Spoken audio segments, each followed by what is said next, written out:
The other part that we must remember is that very often reform and outcome takes a long time.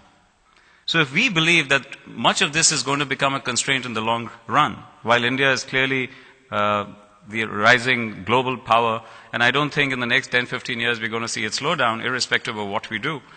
I think if we want to grow for the next 50, 70, 100 years, we must make sure that something is done about the 800 million people that we're talking about today on inclusive growth.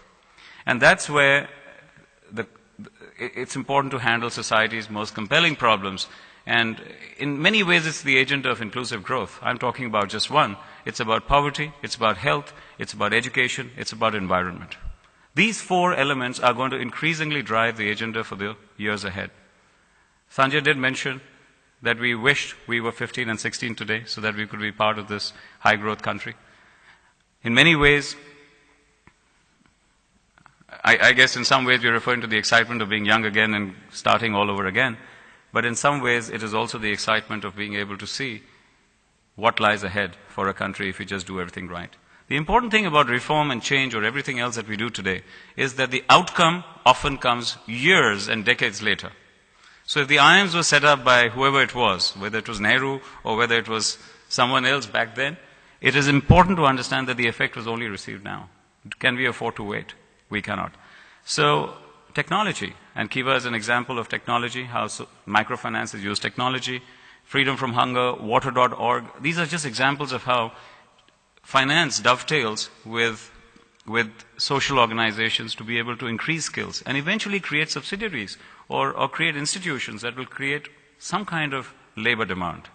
It is that labor demand which will take care of opportunities that the supply of labor that we have enough of will end up satisfying. Emerging markets rarely have problems of unemployment. They have a problem of underemployment. India, and I think we learned it in our schools, has a problem of disguised unemployment. If we could get our individuals, our people, gainfully employed, more productive, and if you just looked at the line outside the restroom, that again is an indicator of the kind of sheer absence of inclusive growth. The line outside the gents' restroom was much longer than the one outside the ladies' restroom. And the reason for sharing this example is it very clearly indicates the kind of split we had in the IIMs. Inclusive growth is also all about gender participation in the economy. With 500 million or 600 million women in the country, if we don't involve that part of the economy in the growth, we're clearly not going to be very productive. And that's where microfinance has actually recognized the importance of women in sustaining and playing the important role that bridges economic growth and also the role of being a mother, or being a wife, of looking after the home. It's a very powerful element. I won't bore you with this chart. I think numbers and statistics have been bandied about. One thing for sure, whichever way you build it, it's a very large number. It's daunting, it's scary, and it shows that we certainly have a part to play in the world. Why is it such a compelling proposition in India? Because the fortune, and to borrow from C.K. Prahlad's lines, the fortune lies at the base of the pyramid. Corporates focus at the top of the pyramid. Corporates have investors, shareholders who want returns. But if you have to look at what it takes to build a country, you really have to worry at the base of the pyramid, especially when you have the demographics of population of a country like the kind we do. And clearly, there is an access to a lot of funding, a lot of government programs, and even failure of the government. So the National Bank of Reconstruction and Development, which started the self-help group process in India years ago, took a lead, but it did not work. Money lenders ended up being more successful than what the government was trying to do. So the social mission of the government failed because money lenders were just better, they were more competent, they were faster, they gave doorstep service, and that's where the Grameen model of joint liability groups came in, where the focus was on the individual and was not on the group. And that's where the role of the social entrepreneurs comes in. There's been a lot of growth, but not enough of microfinance. There's been valuations of $2 billion for SKS Microfinance, and of course, as soon as the IPO happened, everything else crumbled. But we've just about scratched the surface. There are at least another 150 million people or households that could benefit from microfinance. But much of what is happening in microfinance is lying in just about 4 or 5 states, which are just known to be better when it comes to handling payment of credit. And there again, when a few people incubate a business, the other firms rush in to be able to sell more to the existing player. So while liquidity creates markets, excess liquidity creates bubbles. And that's the classic case of what we are seeing now. There is a need for far greater participation. There is a need to broad-base this. Inclusive growth is about crossing sectors, crossing geographies, crossing genders, crossing all levels of society, so that the entire labor force that exists can effectively be covered over a period of time. And there are strong enablers today, and I think something which we don't realize. There's a regulatory framework that has been established. There's today a microfinance institution network. There's a microfinance credit bureau. There's a microfinance bill that exists. Able to lend. On the other side, there's a lot of infrastructure development that the government and the private sector through participation have worked on. Did you know, of course most people know about what Nandan Nilekani is doing on the unique identification number, but also in the public information infrastructure today, Sam Petroda is heading this group which is linking up all the village councils and the panchayats, so there is an effective communication method. So infrastructure is building up, and then finally, of course, there's a whole space. ISRO is mapping out every village, every hut, every park, so that there is a way of positioning, reaching out to people in a more effective fashion. All this clearly leads us to what has happened in the West and what has happened in the recent 3 years. I think it's important to understand inclusive growth for what we have seen over the last 3 years. Traditionally, US, Europe, the Western developed economies were driving growth. The last 3 years we've seen that they ran out of steam. Was their growth inclusive? It wasn't. Today, the Americans would love to see the Chinese consume. But what the Americans cannot consume today cannot be picked up by the Chinese, because while they're great producers and manufacturers, they're not good at consumption and not enough has been done. If they had done timely inclusive growth, perhaps this crisis could have been better handled.